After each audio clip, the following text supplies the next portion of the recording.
અહીંયા આ મામા છે ને બહુ ખુશ થયા, એટલે એને ઢીંગલી મોકલી હતી ભગવાન માટે. ગોકુળમાં પ્રવેશ કર્યો. હવે ભગવાને વિચાર કર્યો કે ભાઈ ગોકુળમાં આવી છે તો કોઈ બાળકને મારવી જોઈએ નહીં, સીધી મારી પાસે આવી જોઈએ, એટલે હું એને મને મારે હું એને પ્રસાદી આપી દઉં. એટલે ત્યાં એક યુક્તિ થઈ. ત્યાં 4-5 બૈરાઓ ઊભા હતા અને પૂતના કેવી હતી? વિકરાળ હતી. પણ કહેવાય ને કે અંદર પ્રવેશ કરવો હોય તો સારા કપડાં પહેરવા પડે, મસ્ત કપડાં. એટલે લક્ષ્મી સ્વરૂપે સુંદર સાડી, ઘરેણા, આભૂષણ પહેરીને પ્રવેશ કર્યો. એમાં 3-4 ગોપીઓ ઊભી હતી. એને આમ જોયું પૂતનાની સામું, પણ કઈ શક ના ગયું. કારણ કોણ છે એ પણ ન વિચાર્યું. આટલું ખાલી પૂછ્યું, બેન ક્યાં જાઓ છો? એટલે બીજી બેન એના કરતા ડાઈ હતી, એને સામેથી કીધું કે ક્યાં જતી હોય અત્યારે, લોકો ક્યાં જાય છે? તો કે નંદ બાબાના ઘરે, ત્યાં લાલો થયો છે. એટલે કે હા સાચી વાત. એમાં બીજી ભાઈ બોલી કે તમે ઘર તો જોયું છે ને? ચોથી બોલી ઘર તો જોયું જોઈએ ને, જો તો કેવું લાગે છે? લક્ષ્મી જેવી લાગે છે, યશોદાના સંબંધી હશે. ઘર તો જોયું છે ને? જો ન જોયું હોય ને બતાવું. જો હા, મેં યમલા અર્જુનના વૃક્ષ છે ને એ એનું ઘર છે. બાયુ એડ્રેસ બતાવી દે. કાંઈ બાયુને કાંઈ કામ જ ન હોય, એ જ કામ બહાર બેઠી હોય એટલે બધું બતાવ્યા કરે, જોયા કરે કોણ શું કરે છે, કોણ ક્યાં જાય છે. બૈરાનું શું કામ હોય? કોણ શું કરે છે, ક્યાં જાય છે, કેવી હાડી પહેરીને ગઈ, કેવું હું ગઈ, એ બધી ચર્ચા બૈરા પાસે હોય.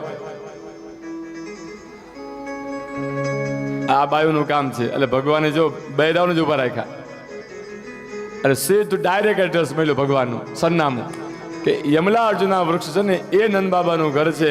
એટલે પૂતના કે મને એડ્રેસ તો મળી ગયું, હાલો પહોંચો ત્યાં. સીધા ત્યાં પહોંચ્યા. પહેલાં શરૂઆત ત્યાંથી કરીએ, પછી બીજા બધાની વાત. આ કોઈ મોટો વ્યક્તિ લાગે છે, બધા વખાણ કરે છે, એટલે પૂતના અંદર પ્રવેશ કરી. માં ની પાસે કૃષ્ણ હતા હિચકે. એમાં પૂતનાએ પ્રવેશ કર્યો. કોઈ પણ પૂછતું નથી તું કોણ છો, કેમ? આટલી શ્રેષ્ઠ લાગતી હતી ને. અને સારા કપડાં પહેર્યા એને કોઈ ન પૂછે. સુંદર સારા કપડાં પહેર્યા હોય, ઘરેણા પહેર્યા હોય, સ્પ્રે બ્રે અંતર છાંટ્યું હોય ને સુગંધ આવતી હોય. ભાઈ તમને કોઈની હિંમત છે પૂછવાની કે તમે કોણ છો? નહીં. લગ્નમાં આમંત્રણ ન હોય ને અને જમવા જવું હોય ને, પણ જો તમે એટીકેટીમાં જાઓ, હોનાના આમ ઘરેણા પહેરીને જાઓ ને, તમને કોઈ જો રોકે તો જમીન પાછા ઘેર વી આવવાનું. તમને કોઈ ન રોકે. પણ ફાટલા કપડા પહેરીને જાઓ તરત એ કાજા છો અંદર એવું પૂછે ને. પણ આ આટલી સ્વરૂપા નથી કે એને કોઈ ન પૂછે. કેમ? તો ગોપીઓને એમ, દાસીઓને ગોપીઓને એમ કે હશે કોઈ યશોદાના કોઈ સંબંધી, એટલે કોઈ પૂછ્યું નહીં. અંદર પ્રવેશ કર્યો. જ્યાં યશોદા હિચકે ઝીલવતી હતી ત્યાં પૂતના ગઈને કીધું કે આમ જોયું તો નવી કોઈ ગોપી હતી. એને એમ કે બધી ગોપીઓ આવે જ છે રમાડવા, આ કોઈ નવી ગોપીઓ છે. એ સમયમાં યશોદાને કોઈ કામ યાદ આવ્યું, એટલે એ ગોપીને એટલે પૂતનાને કૃષ્ણ સોંપી દીધા. પોતે કામે વળગી ગઈ. અહીં પરમાત્માએ કહ્યું ક્ષણવારની અંદર એ પૂતનાએ લાલાને લીધો. અને કહેવાય છે કે લાલાને લેતા જ એ ધીમે ધીમે ધીમે આકાશમાં જવા લાગી. લાલાને સ્તનપાન કરાયું અને સ્તનપાનની અંદર, સ્તનની અંદર એ પૂતના વિષ લગાવીને આવી હતી. અને ભગવાને એ સ્તનપાન કર્યું, વિષ પીધું.